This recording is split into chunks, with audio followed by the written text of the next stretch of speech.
Welcome to LiveDaf, your online Daf Yomi Shir. Shalom Aleichem, welcome back. Today's Daf Yomi is CHULLIN Kuf Lamed Hey, a brand new parak, Reishis Hagez. This is another grant, another gift for a kohen. The first shearings of wool off that sheep are sent to the kohen as a gift.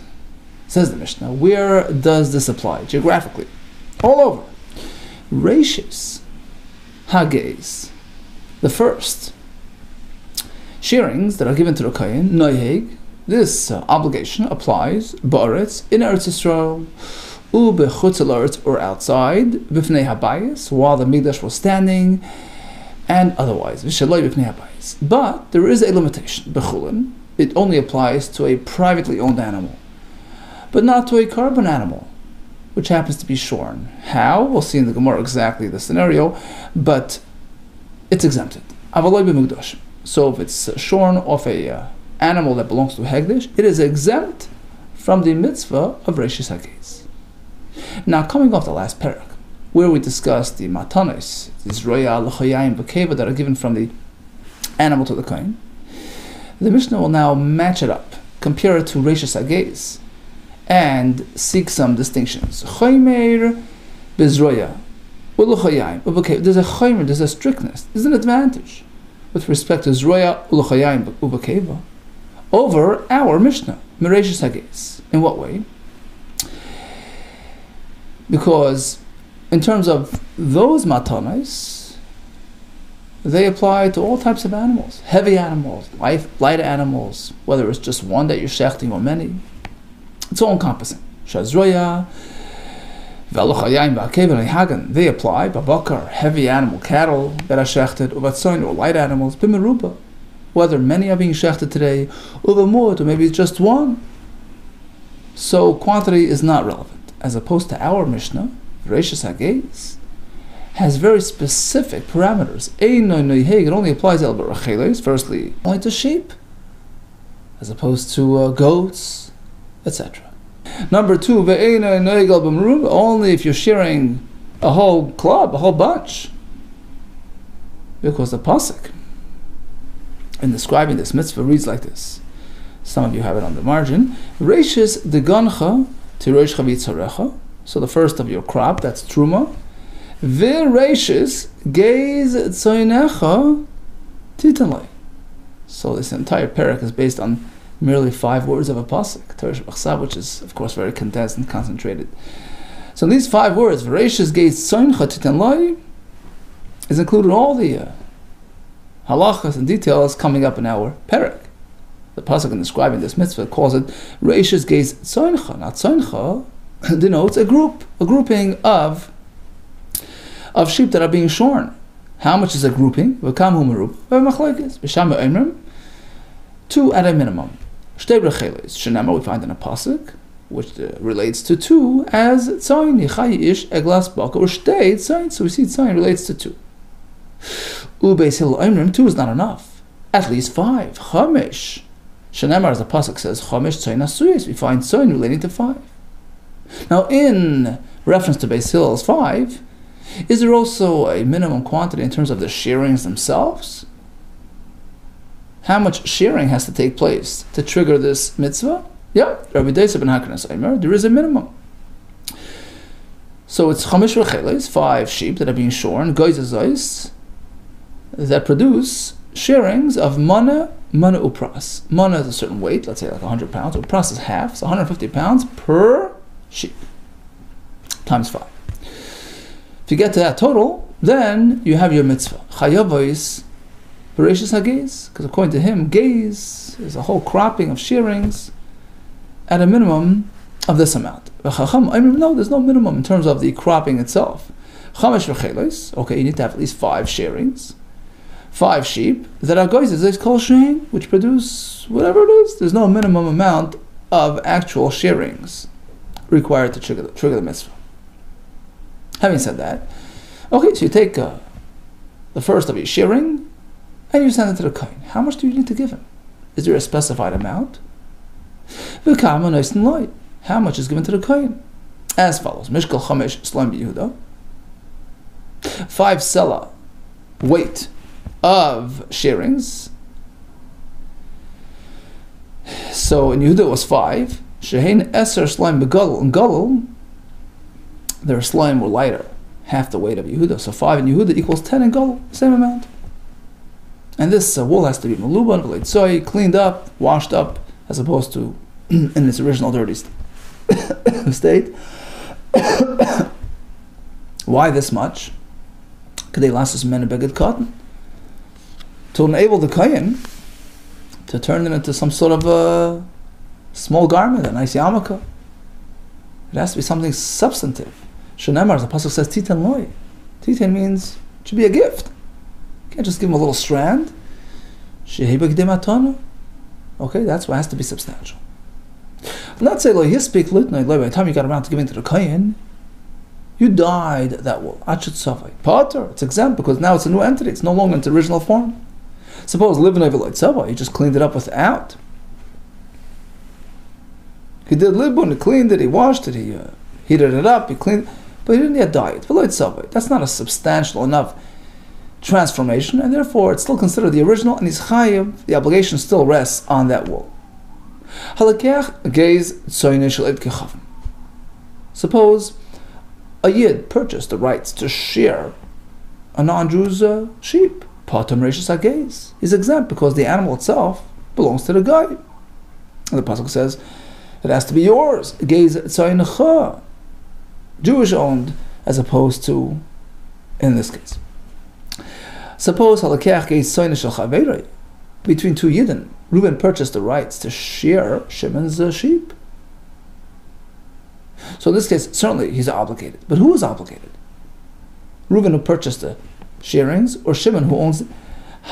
Im shear, it depends. Im shear, if the seller, in this case Shimon, the animal owner, im shear ha-meicher, he left over some shearings for himself.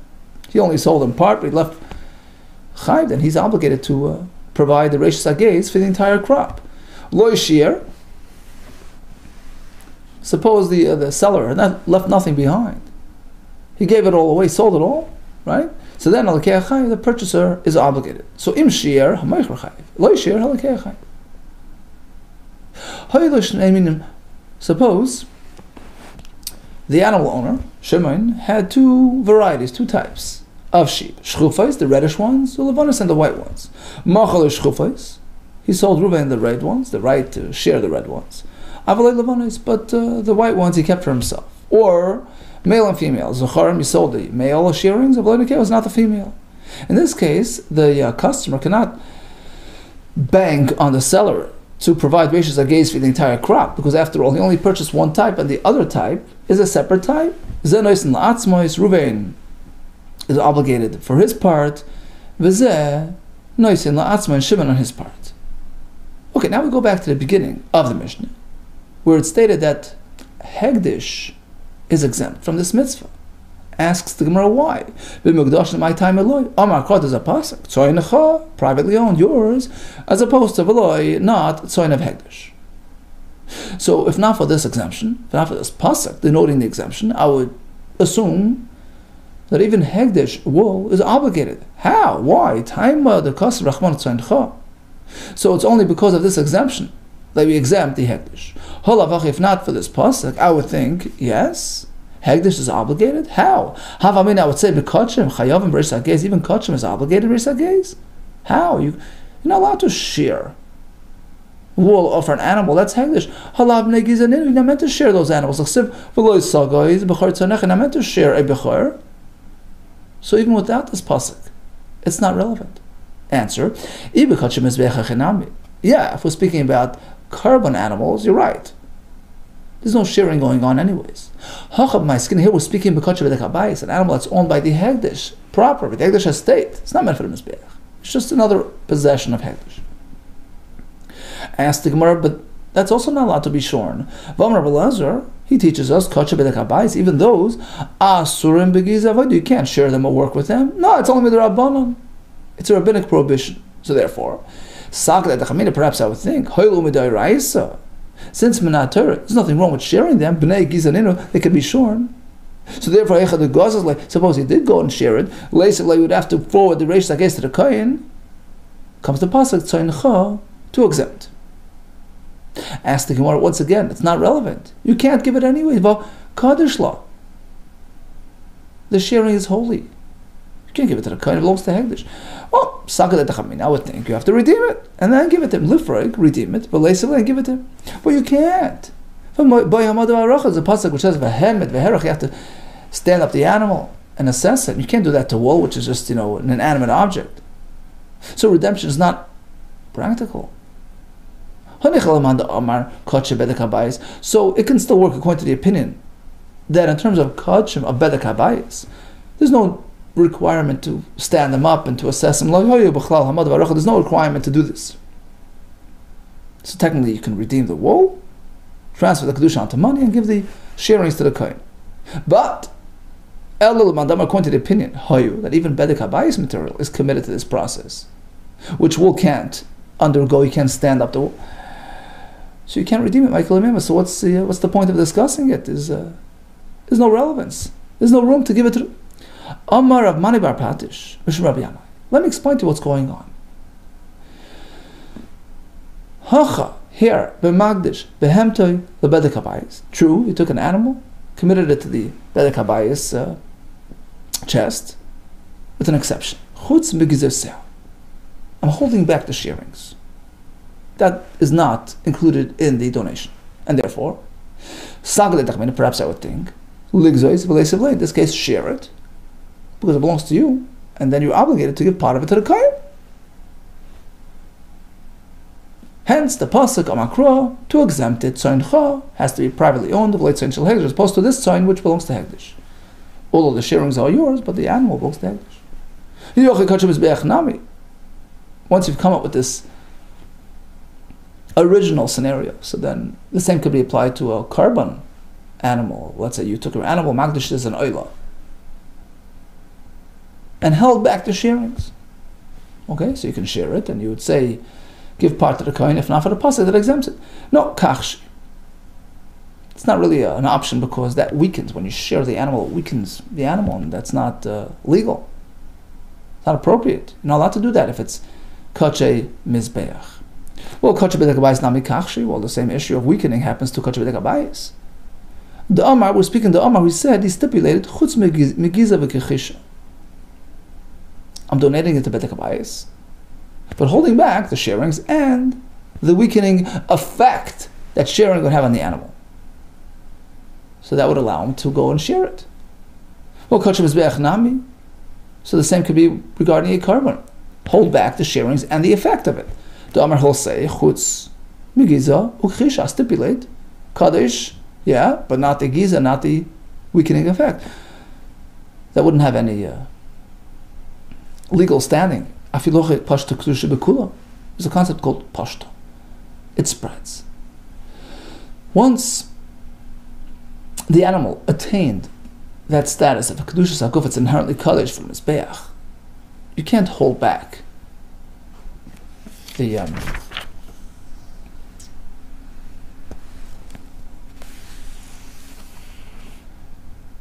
the elements that you'd like to hold back, the sharings, the weakening, because it all becomes kaddish.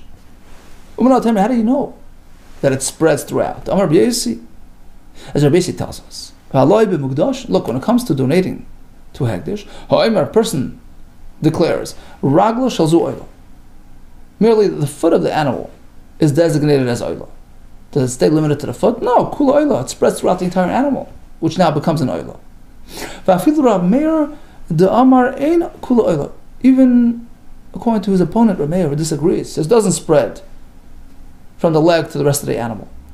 That's only because the starting point was just sort of a residual limb, wasn't a life-dependent limb.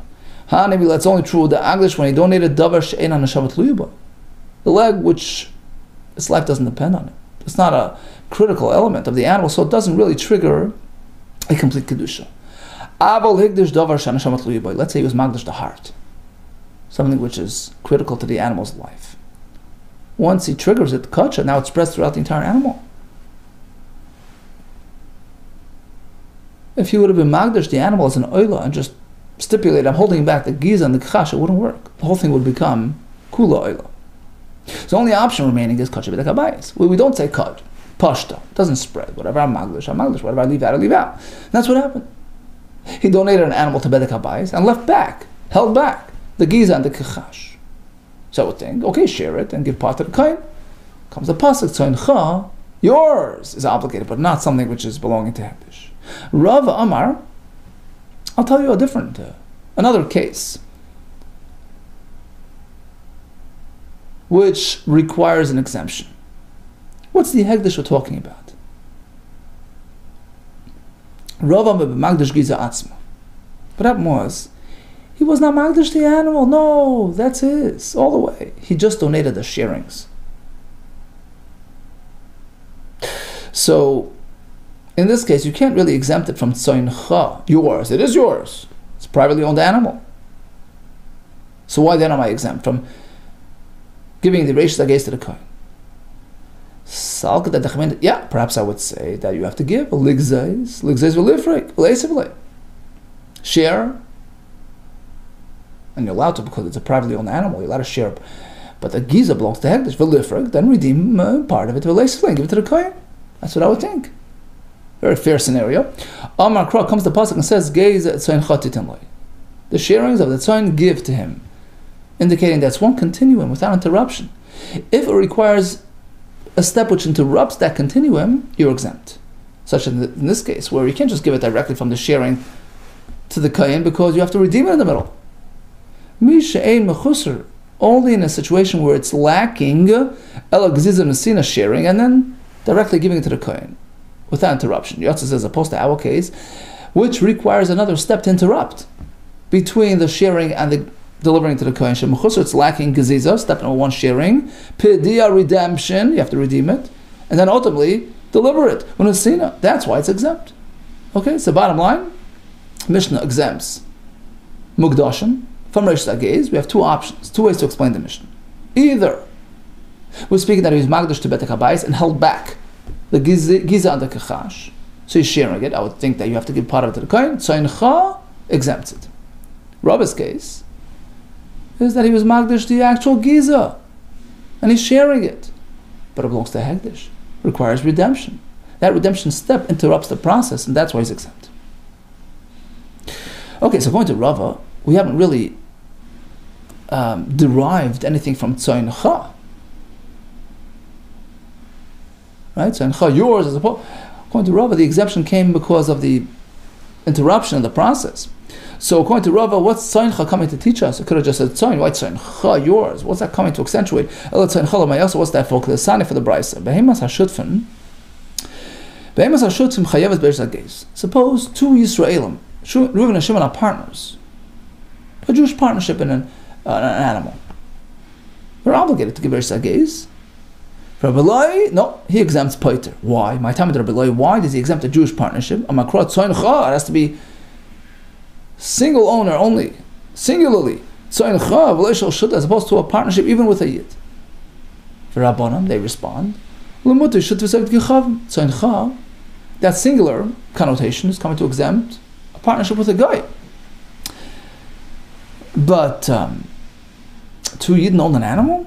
Rashi says that's called lashon yachid. That's singularly, because Rashi says in the second line to the bottom of the Amid, he says, "Avol the Yisrael miyuchad lach karina beit." It's considered designated for you. It's a single owner. Since they're both obligated, there's no interference here. They're both equally obligated. L'chol Yisrael krim b'lashon yachid. Beautiful Rashi. All of Klal Yisrael are considered lashon yachid, one single entity. Right? Atem kurim adam. Famous story, right? In Eibshitz, he was called to the king. He says, "You're insulting us."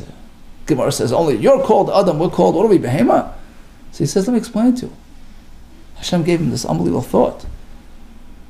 Like a nace that he came up with. He said afterwards, there's a nace that he came up with this thought on the spot. He says, no, let me explain to you what's going on. It's not a derogatory reference to the guy. No. It's just that by us, we're all, he says, what's an Adam? A fellow's toe gets stubbed. Does he just, write it off? Okay, it's my toe, it doesn't bother me. No, his whole person's affected, right? He feels the pain throughout. His finger, his toe, his eye. It's It's one single entity.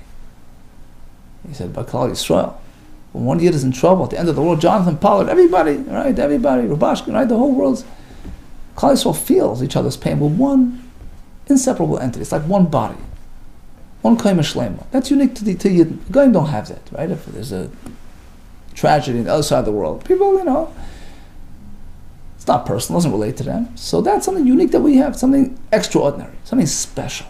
Atom Krim Adam, we're a singular entity, Adam, one entity. And the Goyim don't have this singular entity. It's like Rashi, Kol Yisrael Krim Eloshen Yach, and the king was satisfied and he let him off the hook. In any case, Rabbanan do not exempt a Jewish partnership because that's consistent with Tzeincha. But Shutvas of a Goy, two incompatible elements working together, that's lacking in singularity. Now, Rabbi Loi, who used Tzeincha to exempt a Jewish partnership, apparently he already has another source to exempt a partnership with a Goy. So once that's settled, Tzeincha comes to exempt a Jewish partnership. So how does he know to exempt a Goyish partnership? Rabbi Loi Shutvas Toiv Kechav Minoli. How does he know that? Well, Nafklem Resh the Cry. That's from the beginning of the pasuk. It says Reishas de Gancha. If you read the pasuk inside, Reishas de Gancha to Reish Chavitzarech, the first of your crop you give to the Kayin, and then Ve Reishas Ge Tzeincha Tin. It's sort of a continuum, right? We compare the parameters, the halachas of Reishas Ge to the halachas of Truma. So just like by Truma it says Reishas de Gancha, Jewish owned, V'lo is opposed to Shutvas Toiv Kechav in partnership with a Goy. Likewise, Reishas Ge, that will be exempt. And the extra pasuk Tzeincha comes to exempt even a Jewish partnership. V'Rabbanan, Reishas Hefsek Rabbanan say, no, you can't just carry over the Goyish exemption from the Degancha to the Reishas Ge, because the word Reishas right in the middle of the pasuk intersects, separates the pasuk into two. Hence, a separate exemption is required by the Reishas Ge to exempt the Shutvas of a Goy,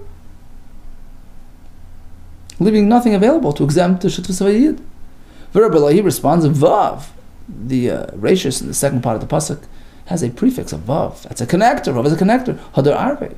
By doing so, the pasuk connects the two elements, the Reishas Ge to the Reishas Degancha. Just like by Degancha, a Goyish partnership is exempted, the same with Reishas Ge. And now the word Tzeincha by Reishas Ge exempts even further partnership with a Yid. Return to my base. For Rabbanan, they respond. The pasuk really means to sort of mix them together and learn one from the other so easily. Why would the Torah have Reishas to sort of separate the two parts of the pasuk and then Vav to reconnect? And apparently the pasuk is telling us, don't really compare them.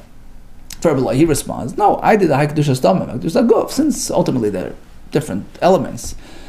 The Truma is inherently holy, Kedushas Guf, Yisrael can't eat it, so it's one type of track, and Reishas Ge is just Kedushas Damim, it's designated as a monetary gift to the Kohen, different tracks, so Pasuk Luhu, that explains why the Pasuk initially sort of separates them, and then reconnects them with the Vav to indicate that ultimately they share similar halachas. Another way to explain this discussion, Truthfully, according to Rabbanan, right, the question was, why don't they apply the exemption of the Shutvas Goy from Dagan to Reishas Ge? The answer is because when it comes to crops, Truma of Dagan, they actually obligate. They obligate when it's a Shutvas with the Goy. The Sani, we have a discussion about this in the Brayse. So even the Goy, they own this farm together. What happens to the crop?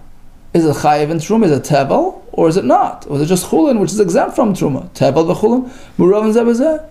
It's all mixed up. Whatever you take home is a mix. Murav and Zebazeh. Divra Rebbe. It's inseparable. Rabbi Shimon Lil says, look, whatever you take home turns out to be yours. So if it's Jewish owned, it's Chayiv and Truma. Well, whatever the guy takes home has been confirmed to have been his part all along, which is exempt. There's no mix up here. Rabbi Shimon Lil Yisrael Chayiv, whatever the Yid takes home is Chayiv. Whatever the guy takes home is Pata. Now, this is just sort of a secondary machlekes. Can you now confirm retroactively what was meant for you, what was meant for you? That, that's the point of discussion. Ad kan lepli, the point is only el marsa ve'ish beira. Shimon Lil says you can now confirm retroactively what was meant for the Yisrael, what was meant for the guy. You can do that. Birera or Marsavein Birera, but disagree, so it's all one big mix. But in theory, in concept, you see clearly that all agree, even with a goyish partnership, there's a chiv of truma. It doesn't just blanketly exempt the whole thing. Okay, as we said, the Rabbanon hold that the shutfas of a goy with dagan is chayiv. It's only by Rish Sagez that they exempted because of tzayincha. Some yet a third way to understand this machlokes. Taravayu l'Rabbi b'tzayincha nafka. We asked, how does Rabbi Eloi know to exempt from Rish Sagez, whether it's a Jewish partnership or Goyish partnership, both from the same word, mitzayincha. Tzayincha nafka. It's both from the same word. Why? How? It's not exclusively yours. There's another party on board. Shutvus David Gecham. Sorry, Shutvus Gecham. My time. What's wrong with a Goyish partnership? It's not exclusively the Israelis, right? It's not designated exclusively for the Israel because there is somebody else involved. The Israel Nami, likewise. Even a Jewish partnership, it's not designated for you. There's a mix here, so it's not tzayincha. It's lacking in designation in that personal aspect of tzayincha. So they're both derived from the same word. Shutfas Yid is exempt, and Shutfas of a goy. And they disagree. Sure, exempt the Shutfas of a goy. That's lacking in designation because the goy is an exempt entity. He's interfering. But two Jews, both on the same plane, they both mesh together as one entity. V'Rabbanan, Oivd Gechavim, la Bar Chayuvi, he's not obligated, so interferes. But Yisrael, another fellow Jew, Bar Chayuvi, he's obligated, so he's no interference. And they're both chayiv. So in a nutshell, a Hegdish animal is exempt. We have two scenarios about that. Shutfas of a goy by Reish Sagez is pater, it's lacking in tzayincha. Shutfas of a yid, Rabbi Eloi says pater, Rabbanan say chayiv. And by truma, we had a discussion whether or not there's a ptur with a shutfas of a goy. Amar Rava, Moed Rabbi Eloi b'truma. Although Rabbi Eloi exempts even the shutfas with a yid by Reish Sagez, but by truma, if you're a joint owner with another yid on a farm, you're chayiv in truma. Avagav dechsev de gancha. Although the pasuk seems to indicate singularity, once again, to gancha, yours. The dachin, the shutfas, only if it's yours, as opposed to partnership. But then the pasuk comes back and clarifies. Includes even a partnership. Because rachmana truma yisechem, which is plural, to cover even a Jewish partnership. No, ela de gancha lomli. So why the gancha then? What's that coming to teach us? To exempt a goyish partnership. Next item, challah. Regarding the chiv challah on the dough. Once again, afagad of reishis, although the pasuk calls it reishis, the first, right? And there's room to think, to make a gzerah to connect it to reishis hagez, where a Jewish partnership is exempt, according to Rabbi Eloi.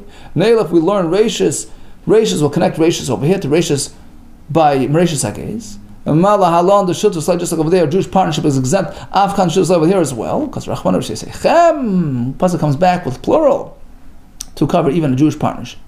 So clearly it's only because of this extra word. But otherwise, Havamina would say, Neil of reishis Merish Hagez, I should compare to Reish Hagez and exempt the Jewish partnership. The Rabbah. Maybe the other way around. Neil of Mitruma. By Truma it also says reishis. Perhaps we'll compare Challah to Truma, where we already established you're obligated even if it's a Jewish partnership. Hachrami, you're right. No, so if we know that Challah is chayav by a partnership, so why bother saying Arisei Sechem? What's that coming to clarify? That's unrelated to partnership, rather to indicate the size of that dough, which triggers Chiyuv Challah. It has to be a substantially sized dough, the size of the Isas HaMidbar that he had in Midbar, which is the Isarein, right? 43 and a bit egg worths of volume. Next item, Peah. The corner that you leave at the end of the field for the poor. Even though it sounds like it's singular, only if it's privately owned as opposed to a partnership, because which is plural, ask to cover even a partnership. No, so if that's the case, what's Sadcha coming to teach us then? To exclude when it's a goyish partnership. Next item, Bechor, firstborn kosher animal, which is a Bechor, which is a carbon. Once again, we have singular connotation, yours. Didachin, yours. Privately owned, but not a partnership. That's what I would think, because Rachmana Pasuk says, U'v'char is karachem b'tzanchem, which is plural, to cover even two yidden that own an animal. So why then does it say it singularly? As opposed to when he's a partner with a guy. One more item for today, mezuzah. When it comes to mezuzah on that door, even though it sounds like it's limited to a single owner's house, beisacha, yours, didachin, only when it's yours, one owner, didachin the shutfas not, because Rachmana Pasuk comes back with a plural. Inference, even if it's a partner, so what's basically coming to teach us? To tell you on which side of the door to hang the mezuzah. Look at the Rabbah. Rabbah. We turn to the next page. Beisecha is read like biyascha. Derech biyascha. Minay yamin. The way you walk in, right? So which foot steps ahead? The right foot. That's the way you enter the room. Minay yamin. So you hang the mezuzah on the right side of that door. Okay, so bottom line, we'll enter by gaze. It is only relevant if it's a Rachel, a female sheep, only when there is more than just one, according to Beishamai 2, qualify as sign, according to Beisil 5, according to some, there's a minimum requirement in terms of the volume of that shearing, how much do you give the kohen, a substantial amount, to enable to make a beged katan. We examine Mukdashim, Shutvis of a goy, according to some, even Shutvis with a yid. Thank you for joining, all the best to you, and much hatzlacha.